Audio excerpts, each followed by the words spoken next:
Hi, this is Albert from AWB Electrical and Maintenance Services.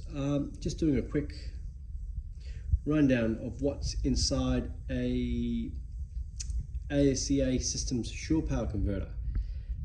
This one here, this is a single phase 12 kVA unit. They don't normally obviously look like this. This is with it bearing its soul. This unit actually slides into there. So you're going to undo a couple of screws on the side, and this whole device slides out, comes out once you undo these cables here. So that's your intake, your inlet side, the outlet side for your power. And there's normally a modulator board on the front of that. There's a couple of fans on the bottom of these heat sinks here. And then across the top of this, you've got effectively a stainless steel bus bar arrangement with some chokes and filters, and then above that you've got these main control boards here. So pretty much in these things you've got your power comes in the middle here. In there you've got a couple of contactors behind there. Then you've got your isolation transformers for your shore power side and your converter side. So pretty much I guess that means you could say it's effectively this acts the same as an isolation transformer. Then the power comes from there up through there from the contactors, comes into here, and then it comes across here and it basically goes through the IGBTs. This is actually a common failure item on these converters. So normally you'll see some evidence of them. Then it basically, you got your giant super caps for your AC to DC, and then you got your basically output side for your AC conversion output on that. The modulator board on this, it actually has, it's off because I've got to repair it. The control resistors for it were actually running very, very hot because whoever repaired it last incorrectly crimped a fan cable here, and this half of the unit wasn't actually cooling at all, so it was actually getting overloaded with heat. We also had an issue too where the thermal switches weren't installed correctly, so they weren't flush to it, and you can see there's a bit of an impression there, so they weren't hard down to the heat sinks, so they weren't getting a true heat signal. And whoever pulled this apart last, they didn't have this CT plugged in properly because they're actually all glued in normally. So you can see that glue, it's hard to see, but you can see just there. Someone had knocked that off and that was half hanging off, so the CT wasn't doing that properly. So I'll have to check if that CT's failed, because of when you open that will try and go to infinity, the voltage on it, and it basically taxes insulation on it.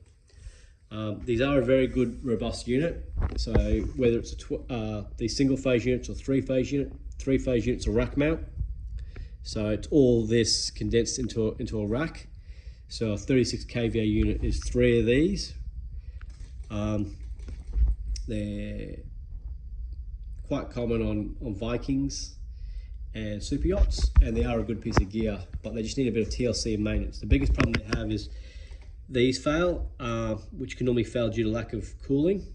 So other causes, so a bad installation environment where they haven't been looked after, or just overloaded. So there's a test procedure to test IGBTs. You can Google it. There'll be YouTube videos on it. They're pretty easy to test. That's your most common thing, but normally when these die, it's normally due to another fault. You can have some power supply issues with these guys. Very rarely I've heard of control board issues. Normally the modulator boards you can have issues, but normally that's a byproduct of all these IGBTs copping a hammering in that.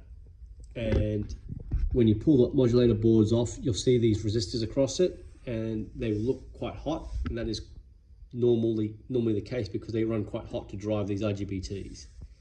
It just depends how hot they've gotten, so just be aware of that. But as I said, probably at least 50% of the time you place the IGBTs, and these things will probably come good. The other 50% of the time you've got to do a little bit more digging into them. So you'll be testing your caps. These are very hard to test because they're super caps, so most meters won't be able to test them. Visual inspections, display board faults, power supply faults. There's things there. Most of that you'll normally have some indicator because they haven't been run right. So like they've overloaded the unit continuously, or you've had fan failures. So I'm hoping that with these units, because I was one of very few, back in 2014, I was indicated by the company themselves, I was one of very few to have field repaired these units. And once you understand how they basically work in that, you can get away with doing some basic repairs on them. There are some procedures where on the modulator board, again on the front of this one, same with the 3-phase units, you sometimes have to tweak them a bit, which you've got to get a little bit of support from ASEA on how to do that. But if this is a bit beyond you guys with basic fault find diagnosis, then you're probably best off just putting it, packing it all away, sending it back to ASEA in the US or their local agent. Hopefully that's helped someone out.